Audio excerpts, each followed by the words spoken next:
네, 그러면 이번에는 이제 디지털 전환의 시대, 우리가 디지털 트랜스포메이션이라는 단어가 요즘 갑자기 이렇게 많이 사용이 되는데 사실 그 명확한 의미를 잘 모르겠어요. 예. 우리가 어떻게 이 디지털 시대를 정확하게 이해할 수 있을까요? 저도 조금 이제 추상적으로 생각했는데 좀 한번 그림 볼까요? 네. 아날로그, LP 좋아하셨죠 예전에? 약간 예, 그 사각사각. 네, 사각사각 튀는 거죠. 좋죠. 그리고 테이프도 좀 늘어났을 때 뭐 그런 것, 왜냐면 요즘 레트로 감성이라 해서 테이프를 들으면 옛날 참 길거리에서 이 공짜 테이프, 그 뭐죠, 리어카에서 그 뭐라 그랬죠 그때? 하여튼 그 빌보드 차트. 빌보드 차트 맞아요. 네. 우리는 그런 레트로 감성을 가지고 있는데요. 딱 보시게 되면 이 아날로그는 저 선형으로 까만색으로 쭉 보시는 선이 있죠.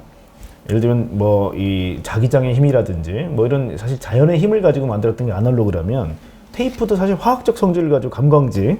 그렇죠. 자, 그런데 디지털은 그거를 유사하게 0과 1의 디지털로 바꾸는 과정을 저희가 어려운 용어로 디지타이제이션이라고 얘기합니다.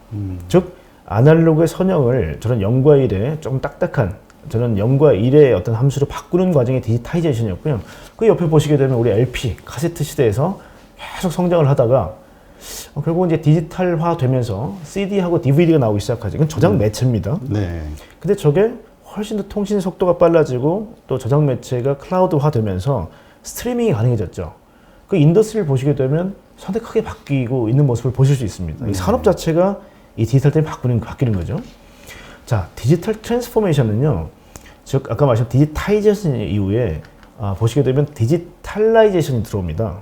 이게 무슨 얘기냐면요, 자, 소니가 아날로그의 어떤 전파가 아니라, 왜냐면 우리는 라디오도 주파수를 맞췄죠 예전에. 그렇죠.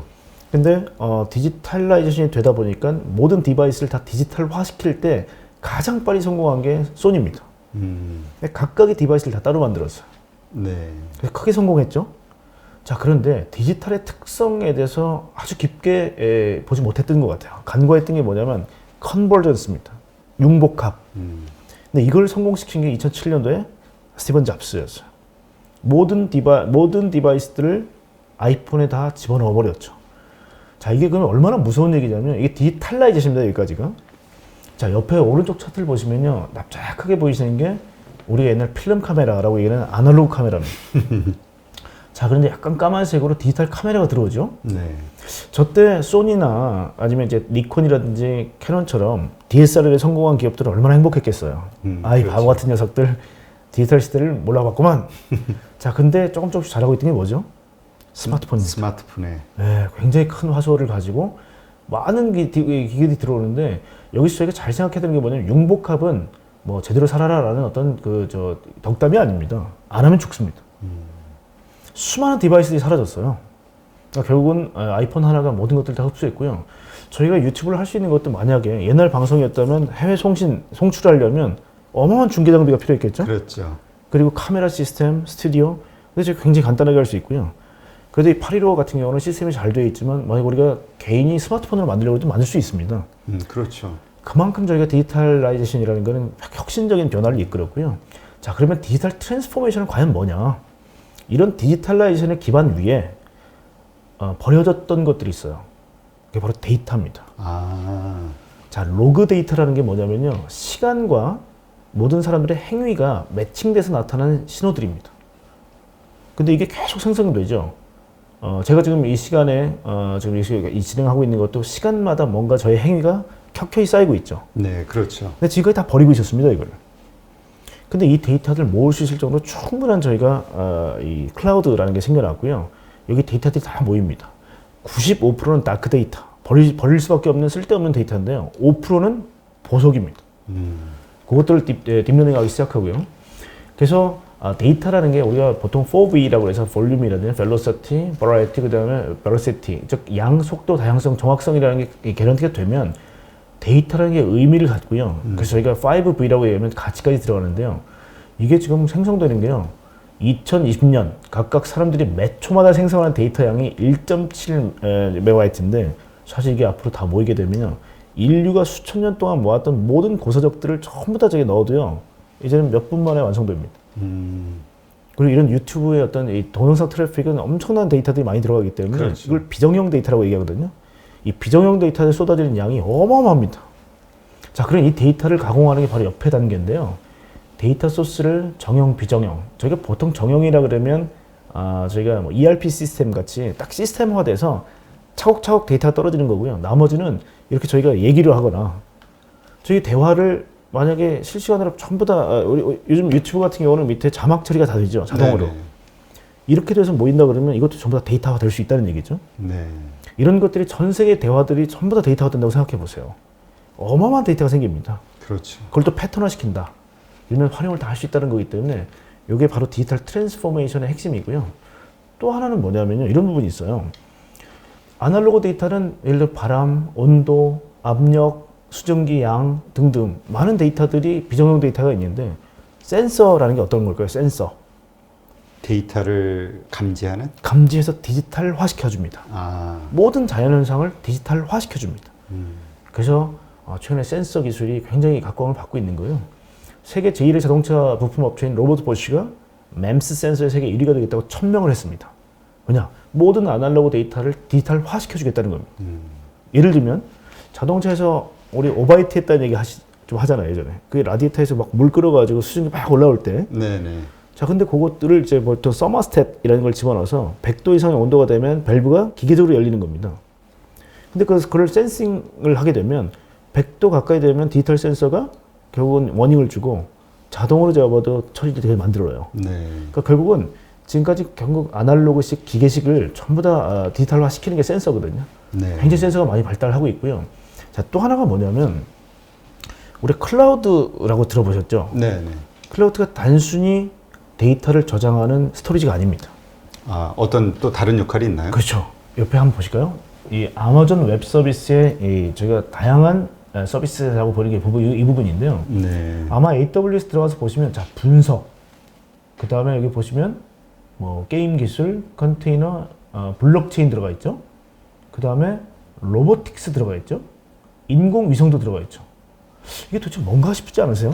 그러게 분석은 제가 이해를 하겠는데 네, 예, 다른 거는 왜 저게 필요한지 모르겠네요. 안에 들어갔을 때 저 서비스를 다 활용할 수 있게 만들어줍니다. 그리고 AWS에 가입되어 있는 모든 기업들을요, 데이터를 가지고 상향 평준화시켜요. 예를 들면 중소기업이 AWS 들어오게 되면요, 전 세계 1위 기업의 데이터를 가지고 기능이 최고로 형성되어 있는 부분을 쉐어해서 쓸 수 있습니다. 자, 그러면 중소기업도 이 서비스를 이용하게 되면 위성을 쓸 수 있고요, 로봇을 핸들링할 수 있는 OS를 다운받을 수 있어요. 그러니까 결국은 이 클라우드에 들어와서 나의 역량이 비록 뭐 10명밖에 안 되는 직원이지만 AWS에 있는 역량을 쓰게 될 경우에는 1000명, 2000명이 되면 대기업 수준의 퍼포먼스를 낼 수 있다는 거거든요. 그래서 이게 데이터가 모일 때마다 이런 무서운 어떤 기술의 향상들이 생길 수 있고요. 그렇다 보면 아까 이제 네트워크 이펙트를 말씀드렸지만 많은 기업들에게 매달리고 싶지 않을까요? 그렇죠. 그러니까 또 계속해서 손님들이 더 들어오겠죠. 그러면 아까 수요 공급의 매칭 플레이스가 결국은 플랫폼이라고 말씀드렸는데 역시 클라우드도 플랫폼의 역할을 하게 되는 겁니다.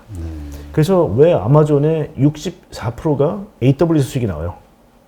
그리고 마이크로소프트가 사실 시가총액 34위까지 밀렸다가 다시 1등을 한번 회복했을 때 이 애저라는 클라우드 서비스가 들어오면서 어마어마한 캐피탈 게인이 얻어졌죠. 그래서 결국은 기존 기업들도 이런 거 클라우드 서비스를 통해서 완전히 탈바꿈을 하는 그런 모양을 보여주는 겁니다. 네, 그렇군요.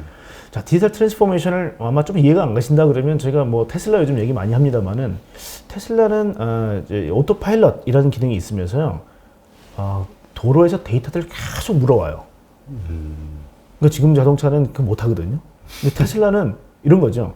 자, 고객님, 저희 차를 사실 거면 고객님 정보를 저희한테 아낌없이 주시면 저희는 오토파일럿의 기능 향상을 over the air, 즉 무선으로 업데이트를 해드릴게요. 근데 그게 심지어는 펌웨어를 OT로 한다는 걸 써서 포타라고 부릅니다. 즉 소프트웨어의 업데이트를 통해서 하드웨어 컨트롤링을 하는 거예요. 그래서 업데이트를 하면 제동거리가 짧아지고 시속이 원래는 뭐 200몇 킬로까지가 리밋이었다면 더 위를 열어요. 더 빨라집니다. 제로백이 더 빨라집니다. 이걸 소프트웨어 업데이트만 가지고 가능하게 하는 거예요. 그러다 보니까 데이터를 모으는데 어느 정도냐, 최근 들어 한 35억 마일 정도면요, 사실은 미국 구석구석, 한국도 지금 상반기만 7,000대의 오토파일럿이 판매가 됐는데요, 이게 대한민국 협토죠. 작은 나라이기 때문에 구석구석 가서 다 보고 있습니다, 지금. 그래서 그러면 이게 OTA를 해서 어떤 결과가 좋아졌니? 라고 물어보시면 여기 보세요. 미국 평균 일반 자동차는요. 한 49만 마일 정도마다 사고가 났대요. 네. 근데 테슬라를 보시면 334만 마일이죠. 그죠? 거의 9배 정도 사고가 없는 겁니다. 그러네요. 그런데 심지어는 개선폭이 30%씩 개선돼요, 1년에. 사고가 안 난다는 겁니다. 그러니까 이게 단순히 어떤 데이터를 가지고가 아니라 이 차를 사고가 안 나도록 굉장히 촘촘히 붙잡아주고 있는 거예요, 데이터들이. 네. 그래서 이런 어떤 부분들이 있다라는 거고요. 그래서 정부도 이런 것 때문에 굉장히 많은 스마트 팩토리라든지 이 스마트화 시키는 쪽으로 이 나라를 바꾸겠다. 그래서 이번에 디지털 뉴딜 같은 데도 이런 정책들이 들어가 있는 거죠. 네. 그럼 지금 이게 우리가 테슬라를 자동차를 운전을 하고 사서 예, 고객이 그럼 이 모든 데이터가 가는 건가요? 그렇습니다. 일단은 이게 어떤 거가 있냐면요.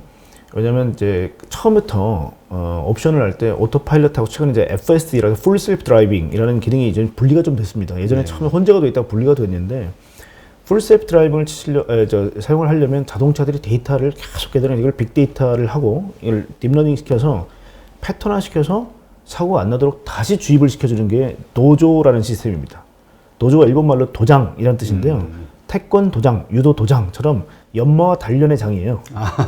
그래요? 그래서 빅데이터 AI가 그 자동차의 어떤 운행을 계속 학습시켜 주는 겁니다. 네.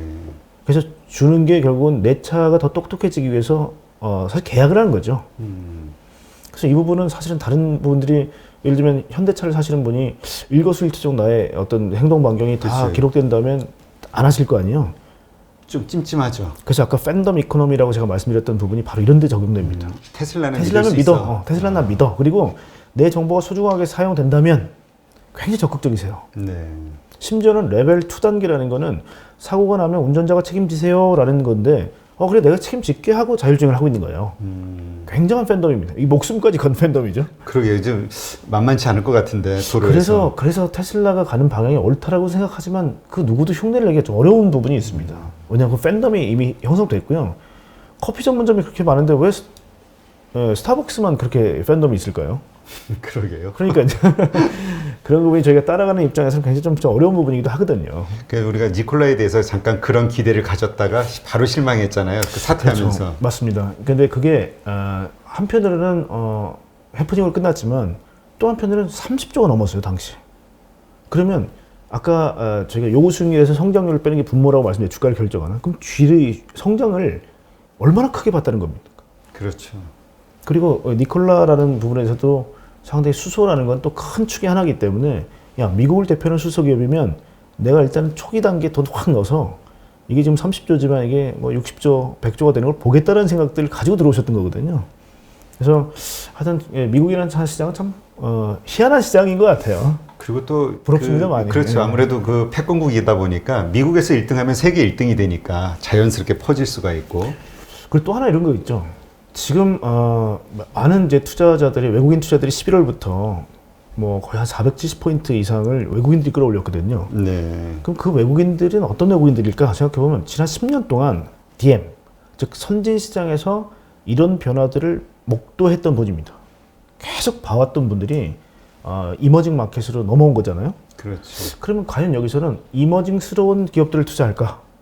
아니면 미국 시장에서 10년 동안 보고 배웠던 것들이 이 나라도 이런 것들이 구현되네? 야 근데 보니까 밸류에이션이 미국 기업 비해서는 그치, 택도 없이 낮아요. 그러면 이제 배보라고 하죠, 배보.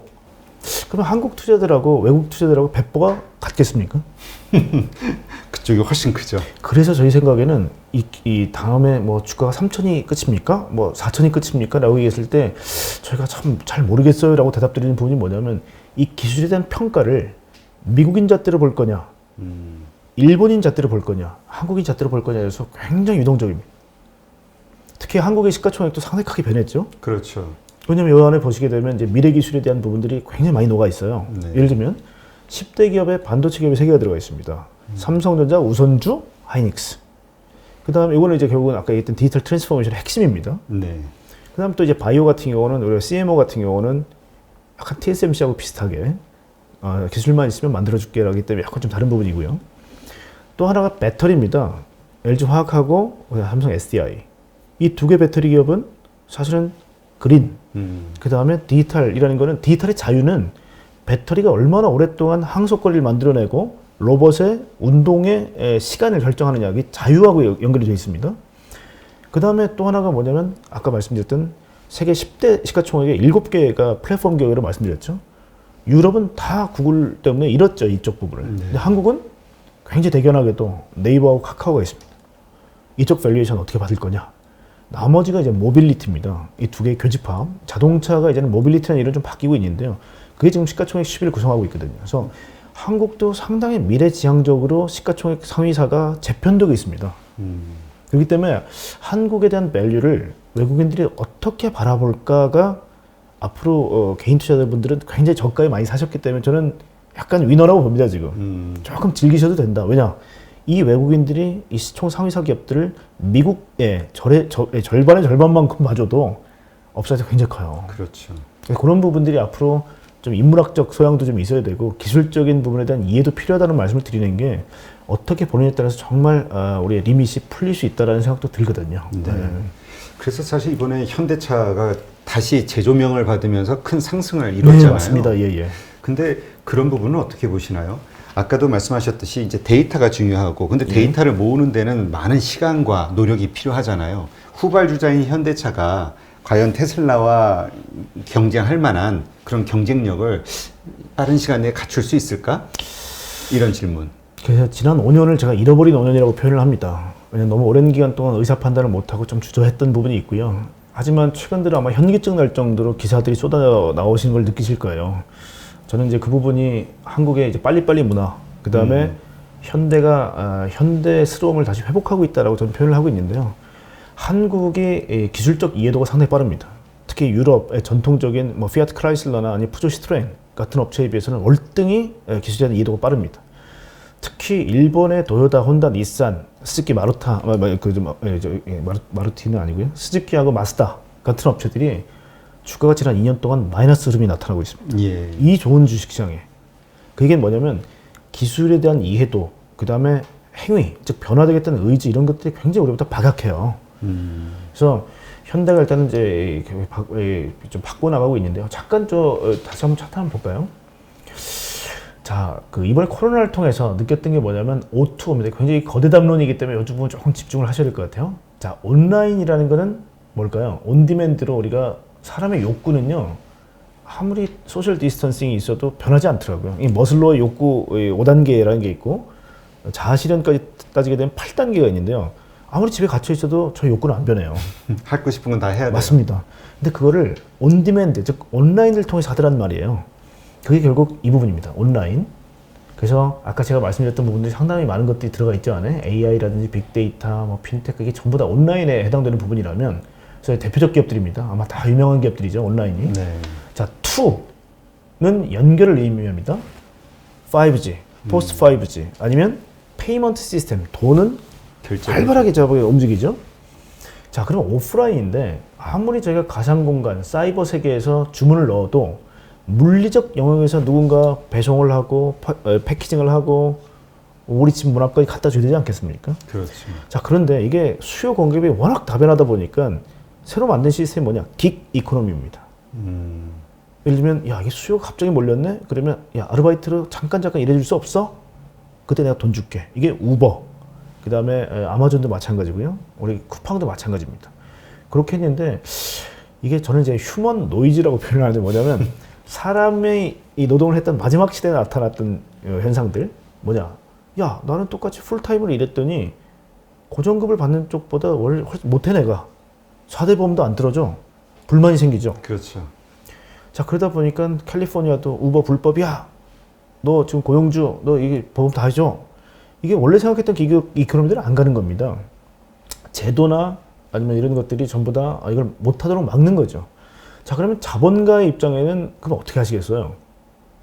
이게 자꾸 이 노동력에서 비용이 올라오고 원래 의도된 데가 아니에요, 이게. 사람 대신 로봇을 써야 되는. 그게 로보타이제이션입니다. 그래서 오프라인의 끝판왕은 로보타이제이션입니다. 그래서 왜 아마존이 키바라는 로봇을 물류창고에서 쓰고 있고 스카웃이라는 로봇을 가지고 배송을 하고 그 다음에 심지어는 드론을 2013년부터 나 드론 배송하겠다 했는데 미국 FAA가 승인을 안 해줬죠. 너무 시끄럽다. 아, 소음 기술만 네가 획득되면 내가 허가해줄게. 그래서 올해 허락이 떨어졌습니다. 아 그래요? 그래서 앞으로 배송은 드론을 많이 이용할 거예요. 이게 플라잉 로봇입니다. 이 드론이. 그래서 결국 뭐냐? 로보타이제이션은 오프라인의 끝판왕이다. 자, 그럼 자율주행차는 2차원 공간을 달리는 로봇입니다. UAM은 3차원 공간을 나는 로봇입니다. 그리고 라스트마일 딜리버리 로봇은 우리 집 문 앞까지 우리 택배를 갖다 주는 로봇입니다. 그래서 이 로봇에 해당되는 게 현대자동차가 도대체 왜 2030년도의 포트폴리오를 자율주행차 50%, 그 다음에 로보틱스 20%, 어번 에어모빌리티 30%라는 청사진을 제시했냐라는 부분에 대한 해답일 수도 있습니다. 네. 즉 로보타이제이션이 궁극적인 목표고요. 거기에 자동차와 뭐 이제 UAM과 로봇이 들어가는 것뿐이죠. 네. 그러니까 현대차가 그 시장에서 재평가를 받으면서 각광을 받는 게 주가가 상승하는 게 이제 이러한 비전, 제시 이런 것들이 시장에 공감을 얻었다 이렇게 이해를 해야 되겠네요. 저는 아직까지 공감 단계는 아니고요. 그래요? 현대가 그림을 제대로 그렸구나 정도입니다. 정도? 왜냐하면 테슬라는 이미 이것들이 실현 단계에 이뤘기 때문에 주가가 크게 올랐고요. 지금 이제 컨벤셔널 자동차, 즉 전통 자동차 기업 중에 변화를 제가 뭐 꿈꾸고 탈바꿈을 하려는 기업들이 사실 몇 개 있지만 잘 드러나지 않습니다. 근데 현대는 이웃들이 좋아요. 삼성, LG, 네이버, 그렇죠. 카카오. 한국이 가지고 있는 이 어마어마한 기술들이 그래서 아마 최근 들어 아마 정의선 회장께서 뭐 계속 뭐 악수하고 손잡고 하는 게 네. 저는 이제 뭐 한 5년 전부터 동일한 말씀드릴 게 한국형 어벤져스가 필요하다. 왜냐면 테슬라는 외계 생명체질 지구의 악당이 아니에요. 그래서 외계인을 처리하려면 한국형 어벤져스, 즉 손을 잡아야 된다라는 말씀을 계속 드렸던 거죠. 그래서 그게 현대차가 만약에 이걸 성공한다면 건설 로봇, 그 다음에 농기계도 로봇이 되겠죠. 네. 시속 300km까지의 극한 테스트에 성공해야 자동차로 팔릴 수 있는데 이 건설용 중장비, 그 다음에 농업용 로봇 이런 쪽은 다 시속 30km에서 50km 굉장히 저속이에요. 그래서 충분히 가능합니다. 그래서 이 기술이 완성된다면 적용할 분야가 너무 많습니다. 그러게 모빌리티라는 분야로 보니까 다 그냥 이제까지 하던 일이네요. 그렇습니다. 네, 그래서 우리가 메카트로닉스라고 보통 얘기하는 게 결국 기계하고 전자기술이 융합됐던 부분인데 이게 이제는 로보타이제이션까지 진화가 되는 거죠. 근데 로봇이 되려면 기계하고 로봇의 가장 큰 차이가 뭘까요? 스스로 판단하고 생각하느냐 여부입니다. 그게 아까 말씀드린 AI, 클라우드, 뭐 이런 반도체 이런 것들이 도움을 입지 않으면 그냥 기계예요. 네. 그래서 로보타이제이션에는 반드시 그분들의 도움이 필요하다. 그래서 손을 잡는다. 이제 근데 굉장히 좋은 변화들이 나타나고 있죠. 현대자동차에도. 네. 그러니까 앞으로 이제 시작이라고 보고 현대차가 지금 세운 그 계획을 얼마나 스피드하고 성과를 내면서 끌고 맞습니다. 가느냐에 예. 따라 그렇습니다. 주가는 완전히 달라질 수도 있겠다. 그렇죠. 이렇게 볼 수 그래서 있네요. 지금 현대자동차가 PBR이 0.4배입니다. 근데 테슬라가 20배 정도 나와요. 아니, PBR이 아니에요. PBR이 아니라 PSR이 20배. PSR. PSR이 20배라는 얘기는 현대자동차가 지금 100조 정도 매출이 나오거든요. 그럼 100조, 뭐 기아자동차하고 모비스 다 합치게 되면 한 200조가 넘는데 200조에 만약에 20배만 주면 엄청나네요. 그렇게 해도 400조입니다. 그죠? 근데 그 현대차에 대해서 많이 그 뭐라 그럴까요? 우려하는 부분 중에 하나가 그 데이터, 그 AI, 이 자율주행과 관련된 이와 관련된 그 없으니까 그런 어떤 스타트업이나 벤처 기업들을 인수해야 되지 않냐 이런 시장의 의견들이 많이 있던데요.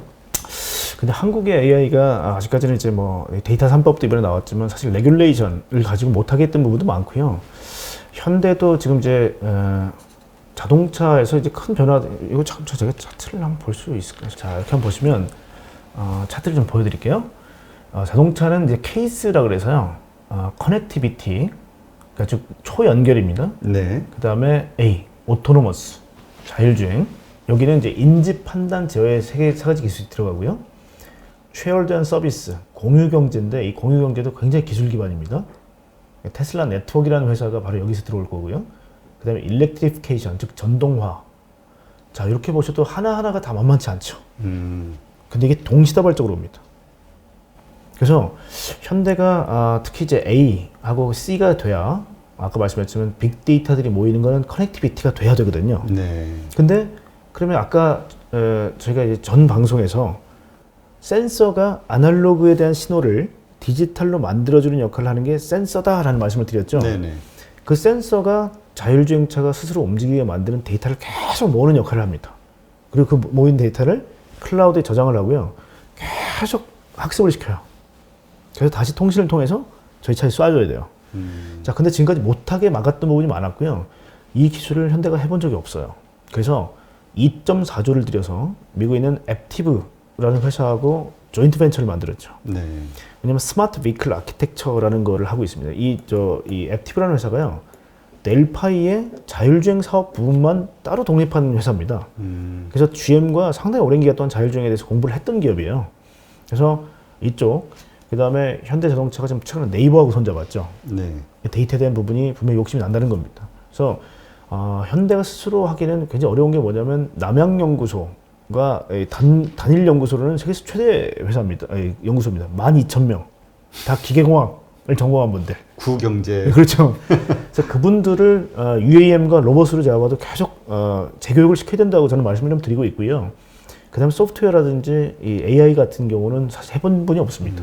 그래서 이 부분은 빠른 속도로 저희가 테슬라를 추월하기 위해서는 손을 잡아야 된다. 이거는 현대가 뭐 고용을 가지고 드시는 부분은 아닌 것 같고요.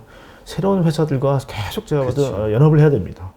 그러니까 현대차의 앞으로 행보를 보면서 이 AI, 우리가 많이 걱정하는 이 AI 그 빅데이터 이 부분에 대한 그 행보가 어떤지를 살펴보는 것도 하나의 투자 포인트가 될 수 있겠네요. 그래서 아까 제가 O2O를 이제 말씀을 드렸었죠. 그 오프라인이라는 거는 저희가 아무리 비대면 사회가 되고 언택트 사회가 돼도 우리는 물리적으로 뭔가를 뭐 써야 되고 먹어야 되고 이동해야 되고 하기 때문에 이 오프라인은 결국 로보타이제이션이 될 거고 그 과정에서 나타나는 현상들이 자동차의 자율주행화, 그 다음에 비행기, 에비에이션의 결국은 이제 UAV라고 얘기합니다. Unmanned Aerial Vehicle이라고 해서 UAV화, 네. 무인기화 되는 거죠. 그래서 이런 로보타이제이션을 지금 어떤 나타나는 변화가 이 로보타이제이션을 이끈다, 결국은. 그래서 지금 테슬라도 뭐 말씀드리려면 굉장히 긴데 테슬라도 이 케이스, CASE가 한 방에 나타나고 있습니다. 이미 이걸 구현할 수 있는 회사가 테슬라 말고는 그렇게 보이지 않아요. 그래서 아까 660조라는 시가총액은 이 케이스라는 네 가지 이 굉장히 큰 변화를 한 번에 구현하고 있는 테크 기업이 테슬라다. 그리고 많은 전통 기업들이 테슬라를 따라가기 위해서 기술을 계속 모으고 있다. 뭐 이렇게 보시면 될 것 같아요. 네. 네. 테슬라 주주분들이 자부심을 갖는 이유가 거기 있군요. 그렇습니다. 네, 알겠습니다.